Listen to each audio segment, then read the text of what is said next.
말씀은 마가복음 1장 1절부터 5절까지 교독하겠습니다. 하나님의 아들 예수 그리스도 복음의 시작이라.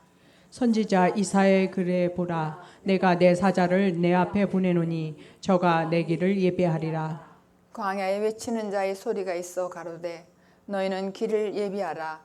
그의 첩경을 평탄케 하라. 기록된 것과 같이 세례 요한이 이르러 광야에서 죄사함을 받게 하는 회개의 세례를 전파하니 온 유대 지방과 예루살렘 사람이 다 나아가 자기 죄를 자복하고 요단강에서 그에게 세례를 받더라. 아멘. 마가복음의 저자는 요한이라 하는 마가입니다. 이 마가는 12 제자가 아님에도 불구하고 복음서 중에서 가장 간결하고 긴박감이 넘치게 기록한 것은 그의 개인적인 사연이 그에게 있습니다. 아프고 슬프고 힘든 이런 영적인 어떤 고통이 있는 그런 사연이 그에게 있기 때문에 이 말씀이 아주 간결하고도 긴박감이 넘치는 그런 것이 마가복음입니다. 따라서 마가가 무엇을 말하고 싶은 것인지를 알고 그것을 바탕으로 우리는 예수 그리스도에 관해서 알고 우리의 믿음을 성숙시키는 것이 무엇보다 아주 중요합니다. 마가는 하나님의 아들 예수 그리스도의 복음의 시작이라 이렇게 시작했어요. 그렇게 선포합니다. 그는 당시 로마에서 베드로와 함께 있으면서 자신의 영적 아버지이자 예수님의 수제자인 베드로가 보면서 베드로 밑에서 있으면서 그 눈앞에 벌어지는 로마의 박해에도 굴복하지 아니하고 생명을 걸고 예수님의 제자로서의 삶을 살았던 그 베드로의 그 영향력을 크게 받았던 사람입니다. 그래서 그는 순교에 할 생각을 하고 순교를 각오를 하고 이 복음서의 첫 절을 당시의 그리스도인들에게 우리가 믿고 따르는 그분이 바로 하나님의 아들이라는 확신을 주고 있는 것이죠. 이 마가복음 시작이. 이런 맥락에서 마가에 대해서 우리가 함께 한번 알아보겠습니다. 마가는 누구냐면은 여러분들이 잘 아시는 바나바의 생일입니다. 조카라는 것이죠. 그는 사도행전에서 마가의 다락방에서 120 문도가 열심히 모든 것을 전념으로 하여서 기도할 때에 불이 그곳에 내렸던 그런 마가의 다락방, 그렇게 120 문도가 들어가서 기도할 정도면 굉장히 큰 저택이잖아요. 그게 바로 마가네 집이라는 거예요. 그 많은 사람들이 들어가는 큰 공간이라는 것이죠. 그렇게 집인데 마가의 다락방이 그렇게 커서 120 사람이라는 명수가 들어가서 기도해도 흔들림이 없는 그런 큰 저택이라는 거예요. 그래서 사도행전 13장에 보면 13장은 바울과 바나바가 선교사로 파송될 때에 수행원으로 따라 나섰던 요한이라 하는 마가라는 거예요. 그러나 도중에 하차하죠. 그는 굉장히 부잣집 아들이잖아요. 근데 선교사들을 따라서 갔는데 불구하고 끝까지 가지 못하고 힘들어서 도중에 하차했다는 거예요. 그래서 사도행전 13장 13절에 읽어보겠습니다. 바울과 및 동행하는 사람들이 바보에서 배 타고 밤빌리아에 있는 버가에 이르니 요한은 저희에게서 떠나 예루살렘으로 돌아가고. 지금 바울과 그의 일행은 바보에서 배를 타고 밤빌리아로 버가로 갔고 요한은 그들을 떠나서 예루살렘으로 돌아갔다는 거예요. 도중 하차했다는 거예요. 근데 학자들의 추측에 의하면은 마가는 정말로 힘들어서 부잣집 아들로 살았기 때문에 그 고통을 견디지 못하고 돌아갔구나 이렇게 생각하는 사람들도 있었고, 또 아니면은 바울이 열심히잖아, 일을 복음을 증거할 때 열심히 하니까는 자기는 고생이 싫은 거예요. 따라다니는데도 좀 힘든 거야. 힘들고 그래서 도중하차한 것이 아닌가 이렇게 추측하는 사람들도 있고요. 그런데 왜냐면은 왜 추측이라고 하는 표현을 쓰냐면은 성경에는 정확히 그가 이유를 왜 갔는지 이유를 설명하지 않았습니다. 그래서 마가는 풍토병에 걸리지 않았는가, 아니면 향수병에 걸려서 그렇게 돌아간 것이 아닌가, 이런 말이 있을 수도 있습니다.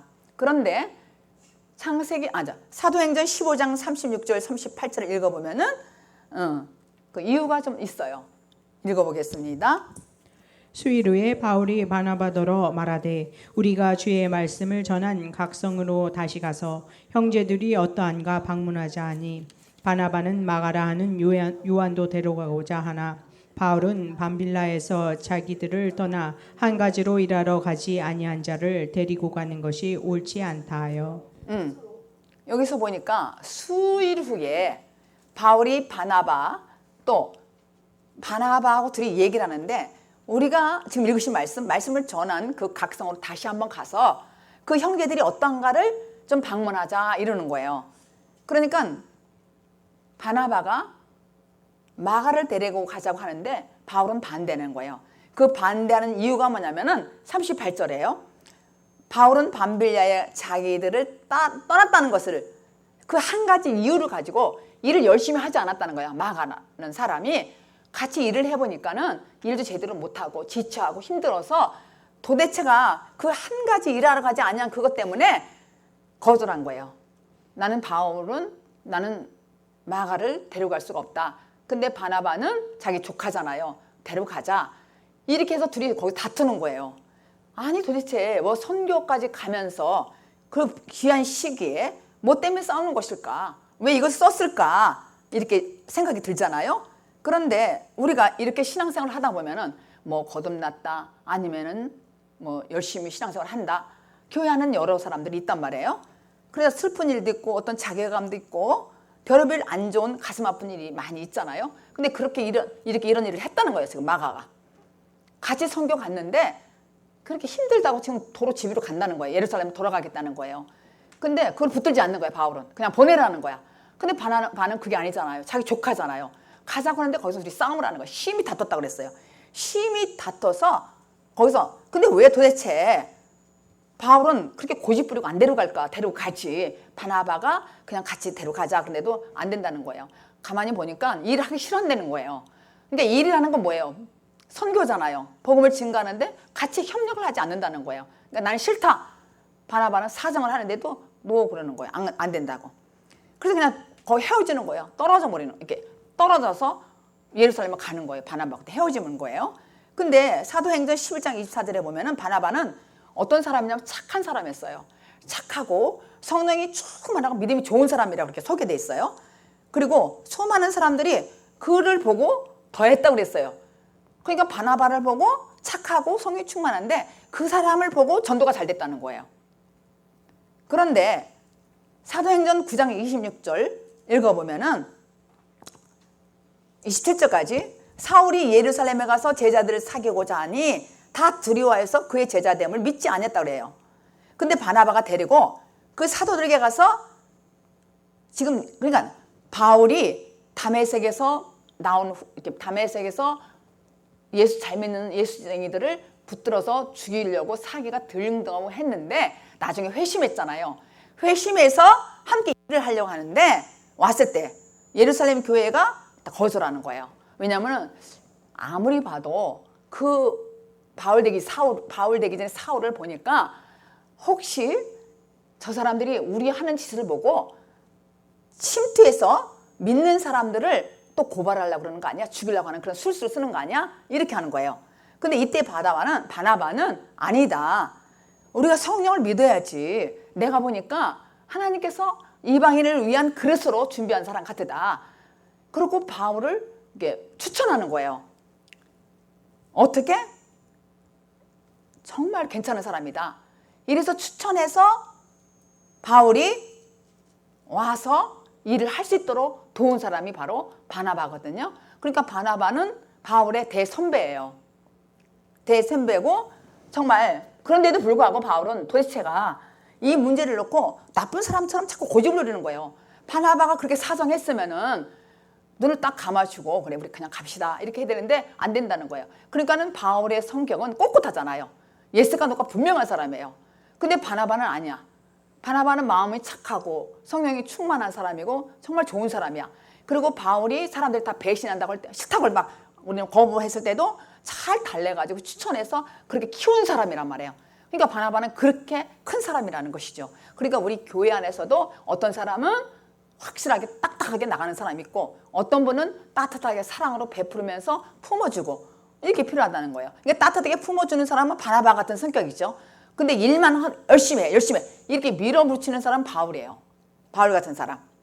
그래서 사도행전 15장 39절 41절에 보니까 심히 다투었다 그랬어요. 읽어봅시다. 사도행전 15장 39절 41절 시작. 서로 심히 다투어 피차 갈라서니 바나바는 마가를 데리고 배 타고 구브로로 가고 바울은 신라를 택한 후에 형제들에게 주의 은혜의 부탁함을 받고 떠나 수디아와 길리아가로 다녀가며 교회들을 굳게 하니라.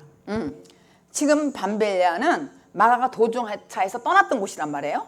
그러니까 다음 성경 목적지로 가려면 넘어야 하는 산이 너무 많아. 요즘처럼 장비도 좋고 또 여러 가지로 이렇게 좋은 게 있으면 괜찮은데 그냥 모험이야. 그러니까 도저히 나중에 들어보니까 바울의 성경 말씀을 읽어보면은 정말 강의 위험과 짐승의 위험과 생사를 거는 위험이 도사리고 있는 곳이란 말이에요. 그러니까 도중에서 이 사람은 선교 갔다가 나는 안 한다 그러고 도중 하차했다는 거예요. 마가가. 이 고난을 잘 견디고 가야 되는데 이 부잣집 아들이잖아요. 고생을 해본 적이 없잖아요. 그러니까 포기했다는 거예요.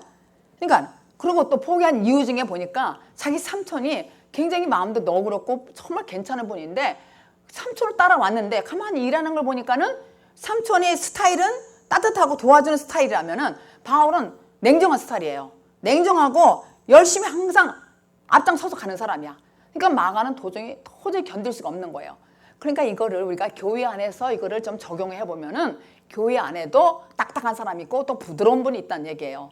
근데 부드러운 분하고 딱딱한 분이 만약에 충돌이 일어난다면 그건 헤어질 수밖에 없는 거예요. 심히 다툼을 했다는 거예요. 이걸 도대체 왜 써놨을까? 굉장히 중요한 의미가 있단 말이에요. 이 마가에 대해서 마가는 굉장히 나중에는 괜찮은 사람인 거예요. 하나님이 인정하고 그리고 정말 이 복음을 가장 복음서 중에 짧고 간결하고 괜찮은 그러한 성경을 쓴 분이 마가란 말이에요. 그래서 바울은 밤빌리아에서 한 가지로 일하는 것, 딴 게 없어.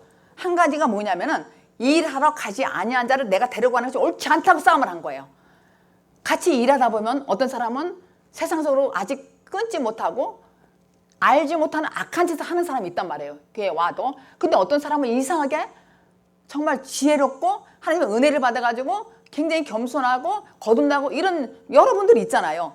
근데 이거를 우리가 넓은 마음에서 깊고 높고 넓게 이렇게 하나님의 마음, 예수 그리스도를 알면은 괜찮은데 그렇지 않고 그 사람을 왜 여태까지 거듭난 게 아니냐? 왜 그렇게 너는 일을 제대로 못하냐? 이렇게 하면 헤어질 수밖에 없다는 얘기예요. 교회 안에. 지금 이 얘기를 마가복음에 기록한 거예요. 그래서 피차 갈라지는 것이죠. 그러니까 이때 바울은 신라와 커플이 되고 여기서 성경 역사가 갈라지는 거예요. 그런데 바울이 먼 훗날 자기 아들 같은 영적 아들 디모데에게 편지를 쓰는 거예요. 편지를 쓰는데 부탁을 하는 거예요. 지금 바울은 지금 감옥에서 거짐 죽어가는 거예요. 아파서. 너무 힘들어서. 그때 의사 누가라는 사람은 붙어 있는 거예요. 떠나지 않고 같이 감옥살이 하면서 의사처럼 도와주는 거예요. 근데 바울이 마지막인 것을 자기가 알고 지금 디모데에게 편지를 쓰는 거예요. 뭐라고 편지를 쓰냐면은 디모데 후서 4장 9절하고 11절을 읽겠습니다. 너는 속히 내게로 오라. 누가만 나와 함께 있느니라. 내가 올 때에 마가를 데리고 오라. 저가 나의 일에 유익하니라. 지금 놀랍게도 지금 바울이라네. 지금 마가가 생각하는 거예요. 뭐라고 생각하냐면은 마가를 데려오라고 하잖아요. 저가 나의 일에 유익한 사람이래요. 그냥 단순한 얘기가 아니라 내게 유익하다는 뜻은 마가가 새롭게 성숙한 사람이 변했다는 것을 영적으로 아는 거예요. 그래서 제가 생각을 한 거야. 옛날에 정말 그렇게 열심히 일하다가 그렇게 자기가 내쳤는데도 생각할수록 그 마음이 얼마나 아프겠어요? 그래 마가를 생각한 거 데려오라는 거예요. 근데 어떻게? 나에게 유익한 사람이라는 거예요. 나에게 유익한 사람이다. 그래서 과거에 바울과 바나바 다퉜던 그때 그 사람이 아니라는 것이죠. 이제 그를 필요로 하는 인물로 달라져 있었다는 걸 알기 때문에 보고 싶은 것이 마가가 보고 싶어서 오라는 거예요. 근데 마가는 도대체 어떻게 변화됐는가? 도대체 그렇게 유약하고 부잣집 아들이고, 그런데 선교까지 가서 싸우고 정말 도중 하차했던 그 사람이 어떻게 변했을까? 어떻게 변했고 또 누구의 영향력을 받아서 이렇게 변했는가? 그게 베드로전서 5장 12절 13절입니다. 내가 신실로 형제로 아는 실로안으로 말미암아 너에게 간단히 서서 권하고 이것이 하나님의 참된 은혜임을 증거하노니 너희는 이 은혜에 굳게 서라. 함께 택하심을 받은 바벨론에 있는 교회가 너희에게 문안하고 내 아들 마가도 그러하느니라. 바벨론에 있는 교회라는 것은 로마에 있는 교회라는 뜻이거든요. 그 당시 로마를 바벨론이라고 말했어요. 로마에 있는 교회가 너희에게 문안하고 내 아들 마가도 그러니까 베드로가 마가를 내 아들이라고 이렇게 표현했잖아요. 내 아들. 너희는 12절에 너희는 이 은혜에 굳게 서라 하면서 13절에 너희에게 문안하고 내 아들 마가도 그리하니라. 그러니까 누구에게 영향력을 받았냐면 베드로에게 영향력을 받았다는 거예요. 베드로에게, 마가는. 그래서 내 아들이라고 지금 이렇게 소개하는 거잖아요. 마가는 베드로의 영향력을 받았다는 그런 결과가 나온 것이죠. 그래서 마가는 베드로 때문에 성숙되고 고쳐졌다는 얘기죠. 베드로는 넘어짐이 무엇인지를 경험했던 사람이에요. 그는 3번씩이나 예수를 모른다고 부인했잖아요. 그래서 가슴 아픈 기억을 가지고 있는 거예요. 그는 예수님의 사건을 통해서 정말 실패하고 정말 넘어지고 이런 걸 경험했던 사람인데, 나고자가 내같이 지쳐있는 마가를 보는 거예요. 어느 날 마가를 보고 마가를 품은 거예요. 용서와 사랑을 알았으니까 베드로가. 그리고 저 사람은, 마가는 나보다 나은 사람인 것 같아요. 나는 3번씩이나 부인하고 실패했는데 마가는 그렇지 않은데도 딱 어깨에 축 늘어치고 쳐져 있으니까 마가를 품은 거야. 품어가지고 양육하고 가르쳤단 말이에요. 그러니까 여기에 보니까 내 아들이라고 그랬잖아요. 그러니까 마가가 영적 아들이란 얘기예요. 누구의? 베드로. 그러니까 베드로가 얼마나 사랑하고 용서하고 따뜻하게 품어줬냔 말이에요. 그래서 그거를 아는 거야. 바울이 감옥에서 영적으로 성숙된 거를. 그걸 전제하에 나에게 유익하다는 거야. 그러니까 와서 보면은 얼마나 위로를 받겠어요. 바울이 지금 아프고 죽어가는 입장인데, 첫 번에도 내가 그하고 2차 선교여행 때도 일을 했는데 내가 일을 못한다고 내친 것이 얼마나 생각이 되겠어요. 그렇게 이렇게 훌륭하게 영적으로 자랑을 보면서 그를 유익하니까 데려가라, 이렇게 편지를 보낸 거예요. 그러니까 낙심한 마가는 큰 영향력을 받은 것이죠, 베드로에게. 그래서 이것이 참된 은혜임을 증거하면서 마가를 양육한 거예요. 누가? 베드로가. 그 증거가 오늘 1장 1절에 하나님의 아들 그리스도, 예수 그리스도의 복음을 시작이라. 그러니까 복음의 본질인 용서와 사랑의 능력을 이렇게 입체적으로 기록한 거예요, 마가가. 저는 이 마가복음을 준비를 사실은 안 했어요. 그런데 갑자기 마가복음이 6장 에베소서 끝나고 나서 무엇을 할까 생각하는데, 복음서보다는 서신서 해야 되겠다는데 이 마가복음을 제가 찾게 됐어요. 굉장히 큰 뜻이 있더라고요. 그래서 여러분들이 이 말씀을 들으면은 정말 마음이 뜨거울 거예요. 저는 굉장히 마음이 뜨거웠어요. 너무 정말로. 근데 1장 1절에 서문의 마가복음에 뭐라고 하냐면 하나님의 아들 예수 그리스도의 복음으로 복음의 시작은 이러하니라 하고 썼어요. 그러니까 여태까지 우리가 이제 알았어요. 마가는 영적 아버지가 베드로구나. 근데 베드로 하면 딱 생각나는 게 주는 그리스도요, 살아계신 하나님의 아들이라고 고백하고 천국 열쇠를 받은 칭찬을 받은 게 있잖아요. 그러니까 자기 아버지, 영적 아버지랑 따라다녔는데 이 스타일이, 언어 스타일이라든가 또 베드로의 영향력, 그 방식을 받은 거야, 마가가. 그래서 이렇게 기록한 거예요. 그러니까 한때는 이 일이 너무 힘들고 지쳤어요. 마가라는 사람이 이 하나님을 선교를 한다는 게 너무 힘들고 지쳤단 말이에요. 우리도 그럴 때가 있잖아요. 너무 지쳐서 그만두고 싶었고 실수를 했어요. 그런 마가였지만은 이렇게 정말로 다듬어지고 정말 실패하고 평생 가슴 아픈 그 상처를 극복해내는 거예요. 왜? 베드로를 만나서. 베드로를 통해서 마가는 어떻게 변했냐면 유익한 사람. 유익한 사람이라고 바울이 감옥에서 멀리서 그걸 알아낸 거예요. 그래서 유익한 사람이니까 내게 유익하니까 데려와라 이런 거 보고 싶은 거예요. 이제 마지막으로. 그리고 이 복음서 중에는 제가 이 마가복음을 택하면서 마음이 뜨거워진 게 무엇이냐면요. 가장 이 복음서 중에서 위대한 책이 마가가 쓴 것이라는 걸 알았어요. 그리고 책을 쓸 때 그 목적이 분명하게 굉장히 중요한 것은 무엇이냐면은 AD 64년은 우리 역사 속에서 유명한 대사건이 하나 있잖아요. 화재 사건, 로마에. 화재 사건이 있는데 네로라는 사람이 시상을 쓰는데 시를 글을 쓰는데 떠오르지 않는다고 그래서 벌린 소문, 화재 사건이 네로가 그랬다는 게 소문이 자자한 거예요. 그러니까 그 정치 권세 잡은 사람들이 이거 내란이 일어날까봐 이걸 수습하기 위해서 희생양이 필요했던 거예요. 근데 그 희생양이 필요했는데 예수쟁이들을 잡아서 죽이는 일을 한 거예요. 가죽을 씌워가지고 밤이 되게 원형 경기장에 보낸 거예요. 그러니까 거기에서 정말 사자밥이 돼가지고 많은 그리스도인들이 예수 믿는 사람들이 죽은 거예요. 그런데 그렇게 시달리고 정말 이렇게 아주 그냥 힘들고 이랬는데 이거를 잘 견뎠다는 거예요. 누가? 마가가. 그걸 보면서 그래서 마음이 뜨거운 거 낸 거예요. 이제 이 사람은 변함이 없는 거야. 베드로에게 그런 영향력을 받고 주는 그리스도요. 살아계신 하나님의 아들이라는 걸 늘 들었을 거 아니에요. 그러면서 1장 시작이 서문에 하나님의 아들 예수 그리스도의 복음의 시작은 이러하다 이렇게 쓴 거예요. 그런 방식으로. 그래서 정말 짐승이 밥으로 만들어서 죽이는 그런 형벌이 이어지니까 그게 히브리서 11장이에요. 11장 33절, 7절, 38절을 읽어보겠습니다. 돌로 치는 것과 톱으로 켜는 것과 시험과 칼에 죽는 것을 당하고 양과 염소의 가죽을 입고 유리하여 궁핍과 환난과 학대를 받았으니 이런 사람은 세상이 감당치 못하도다. 저희가 광야와 산중에 암열과 토굴에 유리하였느니라. 하나님은 도대체가 왜 이런 일을 우리 성도들에게 우리 인생에 벌리시는 걸까? 왜 이런 과정을 반드시 통과해야 될 것인가? 우리가 하나님을 잘 믿고 누구보다도 정말 뒤떨어지지 않냐고 열심히 믿고 거듭남을 위해서 살아왔어요. 그리고 더 성숙하기 위해서. 그리고 내 안에 남이 알게 모르게 지은 죄까지 또 세상적인 죄 또 내가 악한 것이 있잖아요. 우리가 모르는 악한 것도 있단 말이에요. 이런 것들이 다 드러나잖아요. 그런데 열심히 그래도 그리스도 안에서 살려고 하고 믿음이 성숙됐어요. 근데 왜 우리들이 이렇게 어려운 힘들이 있냔 말이에요.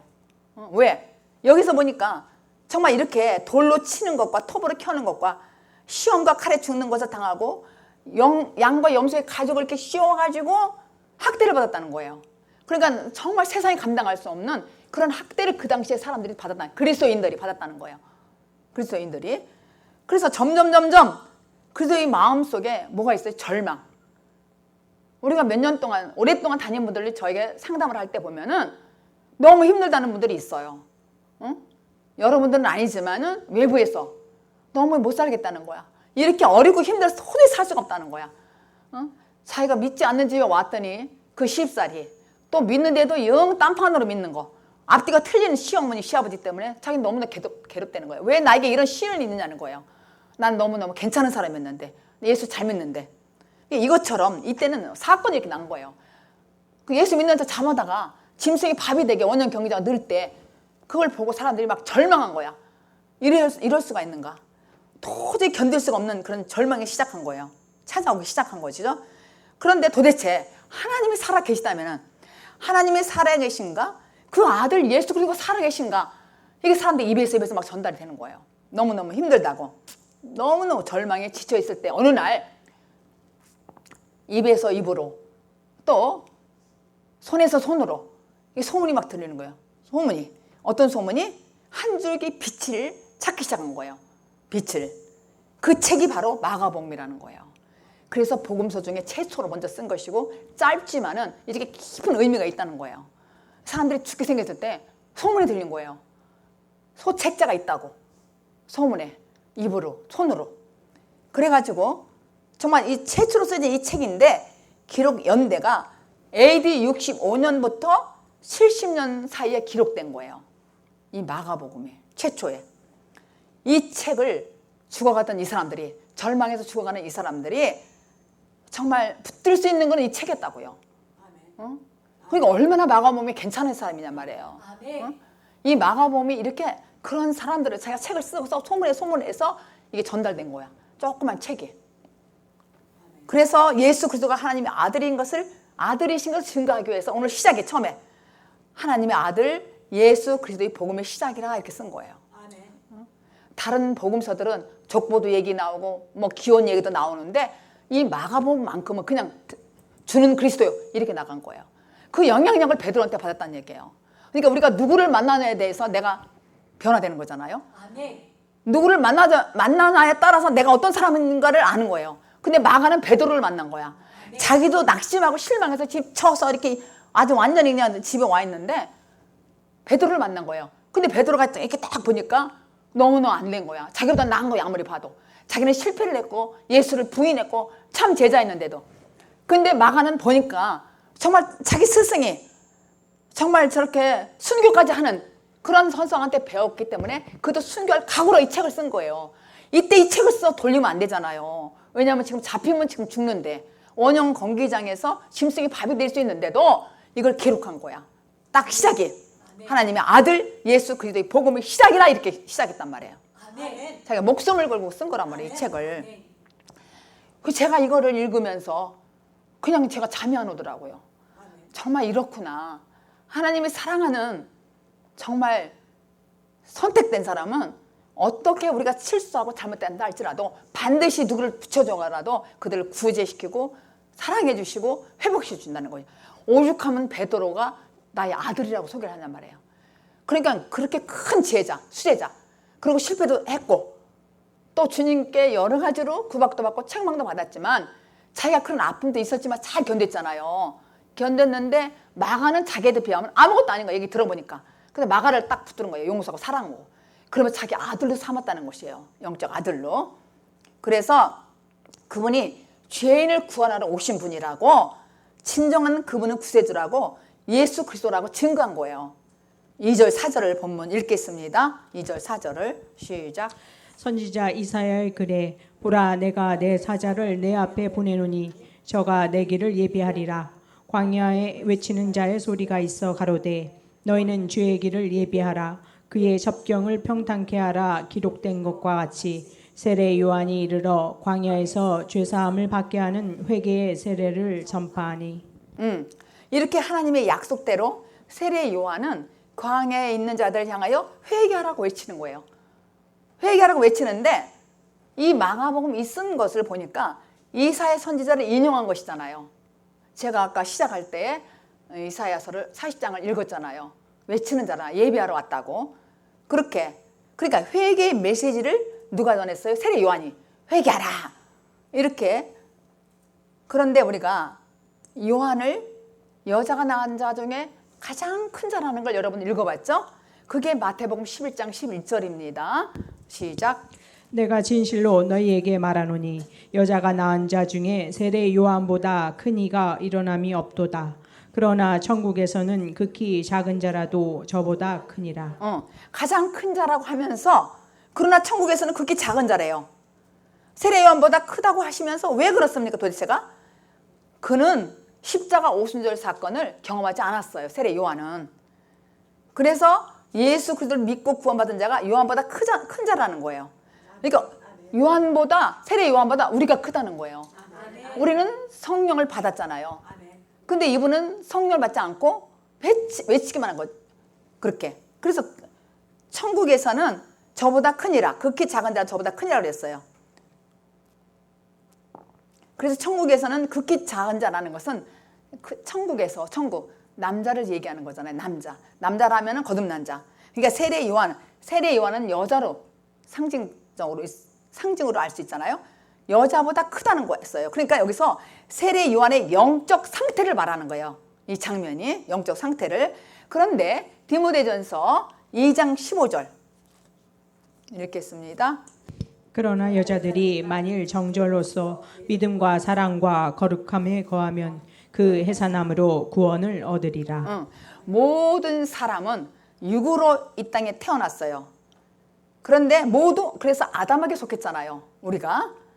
그리고 이런 사람들은 영적 면에서 있어서 하나님을 씨를 받아야 되는 여자야. 그러니까 성경에서 여자를 하면은 아직 거듭나지 않은 사람이에요. 그리고 남자를 하면은 거듭난 사람이야. 그러니까 여자를 하면 아직 율법 아래 있는 사람, 거듭난 사람은 은혜 아래 있는 사람, 이렇게 표현할 수가 있습니다. 그래서 내가 캄캄했을 때, 맨 처음 우리가 예수님을 믿었을 때 캄캄했잖아요. 캄캄했을 때 선지자를 통해서 전국적으로 말하는 것이 무엇인가? 이거예요. 이게 뭐냐면 선지자 뒤에 하나님 아들을 보낸다는 거예요. 아들을. 그래서 이 아들을 통해서 너는 구원을 받으리라 그런 거예요. 그걸 예언한 거예요. 세례 요한이 와서. 근데 이거를 마가가 기록했다니까요. 이사야서를 인용해가지고. 그가 어떻게? 길을 예배하러 왔다 그랬잖아요. 예배하러 왔는데 누구의 길? 예수 그리스도의 길을 예배하러 왔다 그랬어요. 이거를. 그러니까 우리가 참 선지자가 되려고 하면은 내 뒤에 올 하나님의 아들을 소개해주는 그런 사람이 제대로 된 선지자고 제대로 된 목사란 말이에요. 그러니까 이 말씀이 우리 안에 오늘 제목이 예언한 대로 되리라 그랬어요. 예언한 대로 되리라가 뭐냐면 세례 요한이 내가 길을 예비하러 왔다는 거예요. 근데 그 예비하러 온 게 아들을 내가 소개했다는 거예요. 예수를. 그러니까 우리 안에서 먼저 우리가 세례 요한이 먼저 오잖아요. 그죠? 그 다음에 아들이 오잖아요. 그죠? 먼저. 그래서 이 땅에서 큰 자와 천국에서 큰 자는 그 기준의 차이가 다르다는 것이죠. 전혀 다른 거예요. 그러니까 지식도 없고 돈도 없고 이 땅에서 꼴찌 모습 사는 사람이 있어요. 그런데 오순절 성령의 다락방에서 주님을 성령을 임하고 변화된 사람은 1등일 수가 있다니까요. 내가 어렵고 힘들고 여러 가지 부족해도 정말로 내 안에 성령님이 임한 사람은 다를 수가 있다는 것이죠. 누가? 하나님께서 날 인정해 주니까. 그렇게 다를 수가 있다는 거예요. 근데 마가가 이 세례 요한 이걸 쓴 거 보면은 그만큼 이 사람이 부잣집 아들로 유약했지만 도중에 하차했지만은 베드로라는 아버지 같은 사람을 만나가지고 이렇게 변화돼서 이렇게 큰 책을 쓴 거예요. 소책자지만은 큰 우리에게 구원을 주고 우리에게 능력을 주는 이런 책을 썼다는 것이죠. 그래서 이것은 먼저 여러분이 율법 안에서 이거 기본 지식을 갖고 있어야 돼. 우리가 캄캄할 때 율법으로 믿을 때 뭐라 그래요? 열심히 봉사하세요. 순종하세요. 이런 기본 지식을 우리가 바탕을 갖고 있잖아요. 열심히 그렇게 했잖아요. 열심히 율법 안에서 열심히 했단 말이에요. 이런 기본 바탕이 있는 사람에게 누가 와요? 아들이 온다고요. 이거를 예언이 이루어진다는 거예요. 이거를. 그래서 이렇게 되면은 우리가 요동하지 않잖아요. 왜냐하면 내가 길을 닦아놨잖아요. 이제 회개했잖아요. 그 세례 요한이 와서 회개하라 이걸 외친 거예요. 이걸 예비했다고 그러는 거예요. 이사 인용해서. 그렇게 돼서 길을 닦아놓으면은 우리로 적용한다면 우리가 맨 처음에 교회 다닐 때 캄캄했다고요. 예수를 믿었지만 캄캄했어. 왜냐하면 일이 풀리지 아니하고 답답하고 힘들고 이래 우리가 캄캄한 내 앞에 선지자가 왔다니까요. 누가? 세례 요한이 와서 회개하라 그러는 거예요. 근데 우리가 순종하고 정말 순종하고 몰라도 열심히 했더니 바탕이 됐다고. 내 바탕이 이렇게 길이 닦아져 있다는 거예요. 쉽게 말해서 깨끗하게 닦아졌단 말이에요. 그랬더니 본체이신 예수 그리스도께서 오셔가지고 나를 낱낱이 다 고치시더라는 거예요. 무엇까지? 드러나지 악까지. 나도 모르는 악이 있더란 얘기예요. 내 안에 부패된 이거 찌꺼기까지 다 고치더라는 거예요. 회개하라고 하니까 했더니 그래서 본체 예수 그리스도가 내 안에 오시는 거예요. 이 길을 예비하는 것이 이루는 거야. 예언한 대로 되리라야. 이 말씀이 나에게 예언한 대로 됐다니까요. 여러분이 구원받을 수 있어요. 우리는. 그래서 생명이 눈이 떠졌잖아요. 길을 닦아놨더니 제일 처음에는 깜깜해서 뭐에 가는지 몰랐어. 그렇지만 열심히 자기가 다녔어. 율법 안에서도. 그런데 길을 그렇게 회개하고 닦아놨더니 본체이신 그리스도가 내 안에 오셨다는 거예요.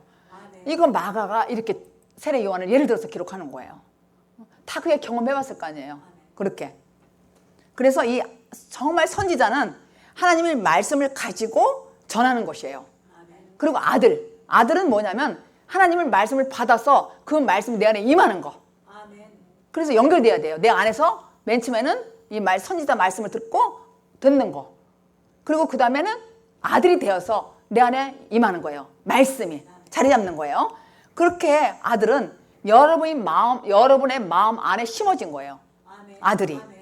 그렇기 때문에 마음이 한 마음이 된 것이죠. 하나님과. 한 마음이 됐으니까 늘 기쁜 거야. 감사하고. 한 마음이 됐으니까 너무 기쁘잖아요. 근데 이 순서를 지금 설명드리는 거예요. 예언하리라. 어떻게? 하나님의 아들이 올 거라고. 그렇게 시작한 거예요.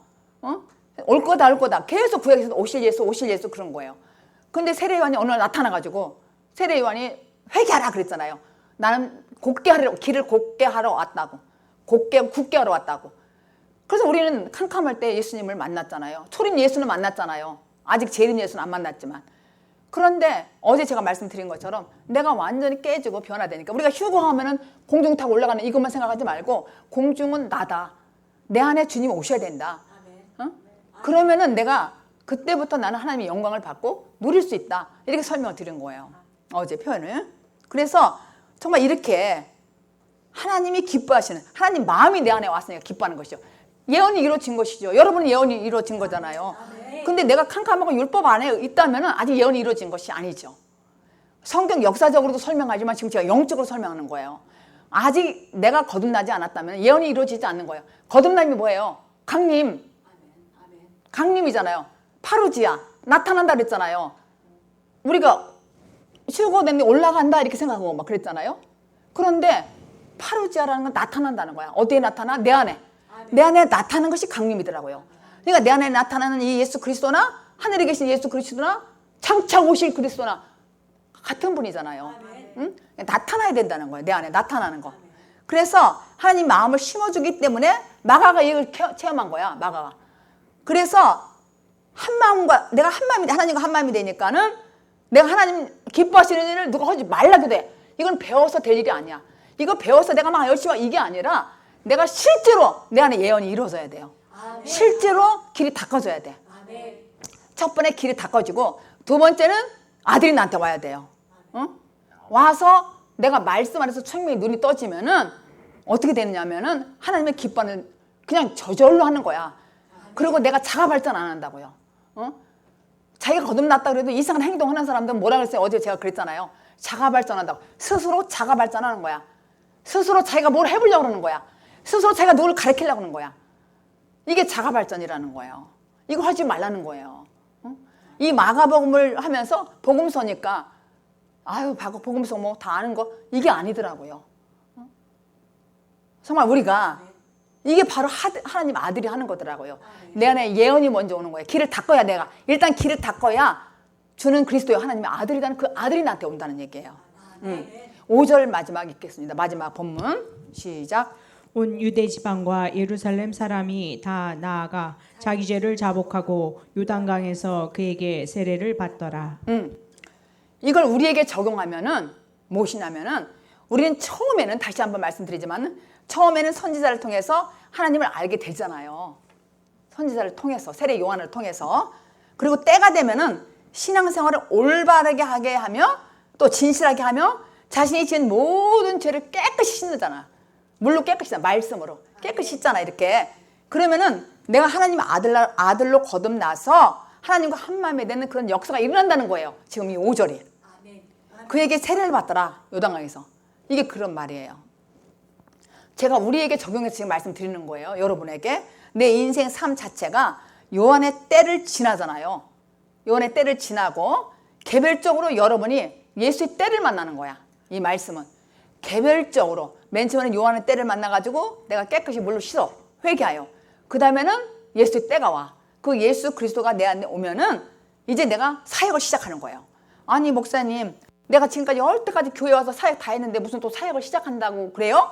이렇게 물어볼 수 있고 그렇게 생각할 수 있어요. 그것은 여러분이 예수를 믿어준 거예요. 그렇기 때문에 자가 발전하는 거지. 내가 어떻게 하려고 내가 열심히 이건 내가 믿어주는 거야. 그런데 그리스도가 내 안에 오시니까 내가 여러분을 나를 이끌어 가더라고요. 누가? 주님이. 그때는 내가 열심히 하려고 자가 발전. 근데 그리스도가 내 안에 오니까 내가 믿어주는 것이 아니라 예수님이 나를 끌고 가는 거예요. 그걸 느껴지는 거예요. 여러분도 그거 느낄 거예요.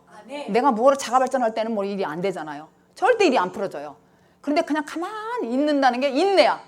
제가 제일 못하는 게 인내라고 있잖아요. 신의 성품이 믿음, 덕, 지혜, 절제, 지식, 절제, 인내, 경건, 우애라고 그랬잖아요. 사랑. 근데 그 중에서 선의 성품에서 제가 제일 못하는 게 인내를 못했어요. 못 참았어요. 빨리빨리 말해야 되고 막 어떻게 해결해야 돼 금방 내. 그러니까 저 같은 사람을 주님이 훈련시키는 데에 얼마나 세월이 오래 갔는지 몰라요. 지금 고백하지만은. 근데 인내를 하는 것이 왜 필요하냐면은 내가 예수를 믿어줬다니까 그때는. 내가 뭘 하려고 해서 바쁘게. 그리고 가만히 있으면 안 돼. 뭘 내가 해야 돼. 그리고 재산이고 뭐 집안이고 다 필요 없어. 그게 내가 하려고 했다고요. 그런데 그리스도가 내 안에 오셔가지고 예수가 주님이 날 이끌어가는 것이 이제는 아들이 된 거란 말이에요. 그리고 이제는 인내를 하지 말라 해도 그냥 이 더울 때 잘 참아지더라고요. 땀을 뻘뻘 흘려가면서도. 이게 인내. 근데 인내 못했어. 그래서 이제 예수님을 내가 그전에 믿어줬지만 이제는 예수님이 여러분을 이끌어서 예수님 믿는 자로 만든다니까요. 그렇게. 그럼 여러분들이 눈치채야 되겠죠. 뭐든지 뭐 사업이든지 뭐든지 내가 하려고 하면 안 돼. 뭐든지 내가 들어가면 안 돼요. 내가 막 열심히 이게 참 신비고 비밀이더라고요. 내가 하려고 열심히 했더니 안 됐어요. 열심히 해도 열심히 노력한 사람이나 머리 좋은 사람이나 뭐 기마이 쓰는 사람이나 내가 보니까는 실패하는 사람들 보니까 다 내가 끌어가려고 하더라고 자기가. 근데 하나님이 끌을 때까지 기다려야 돼요. 그래서 오늘 이 얘기예요. 예언한 대로 되리라. 먼저 세례 요한 때가 있고 그 다음에 예수 때가 있다는 거예요. 그래서 요한의 때를 지난 사람은 이제 예수 그리스도가 나한테 오시잖아요. 그 지난 사람은 하나님의 음성을 듣는 거예요. 그리고 주님의 인도함을 받을 수가 있습니다. 그럴 때 이제는 나에게 조금만 남은 거 고침의 역사가 다 드러나는 것이죠. 거듭났다고 말은 하는데 고칠 게 많이 있잖아요. 그게 다 이제 드러난다고요. 그래서 그것까지 다 고치시는 거예요. 근데 이 고치는 게 인내가 필요하죠. 잘 참아야 돼요. 고치는데 가만히 뭐 따뜻하게 된 게 아니라 여러 가지 고통이 있잖아요. 아픔도 있고.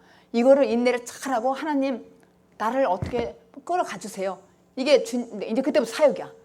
내가 여태까지 사역한 건 내가 했단 말이에요. 근데 주님이 나를 이끌어가는 것이 사역이란 얘기예요. 그냥 가만히 있고 따라가는 거.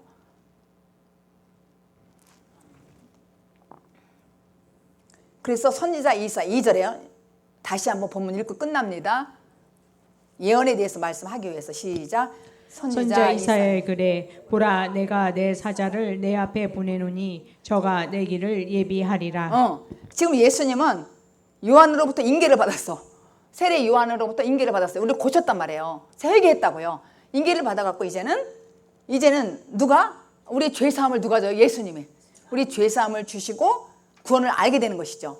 그러니까 이건 요한이 하는 일은 아니야. 요한은 길 닦는 일이야. 그러니까 우리가 초림 예수의 때는 길 닦는 일로 왔어. 그때는 구원받은 것이 완성이 안 됐잖아요. 두렵고 떨림으로 구원을 이루는 거잖아요. 그러니까 내가 두려움으로 간 거는 세례 요한의 말을 따라서 온 거야. 그 예언에 따라서. 그분은 예비하러 왔다니까. 그리고 나서 그 구원을 얻게 되는 것은 누가 하는 거? 실제로 예수가 준 거란 말이에요. 이거를 확실히 알고 오늘 시작이 하나님의 아들 예수 그리스도의 복음의 시작이라 이 말은 예수 그리스도가 하나님의 아들이라고 증거한 거야. 여기에 왜냐하면 마가는 베드로가 영적 아버지니까 주는 그리스도요. 살아계신 하나님의 아들이라는 그 영향력을 받았단 말이에요. 또 언어 스타일도 또 성경 말씀 쓴 것도 방식도. 그러니까 베드로전서 후서도 여러분이 훨씬 이해가 될 거예요. 저나 여러분은 그리스도 안에서 내가 가려고 하지 말고 예수 그리스도 이끌려서 가는 그런 삶을 사는 저와 여러분들이 되기를 예수 그리스도 이름으로 축복합니다. 기도합니다.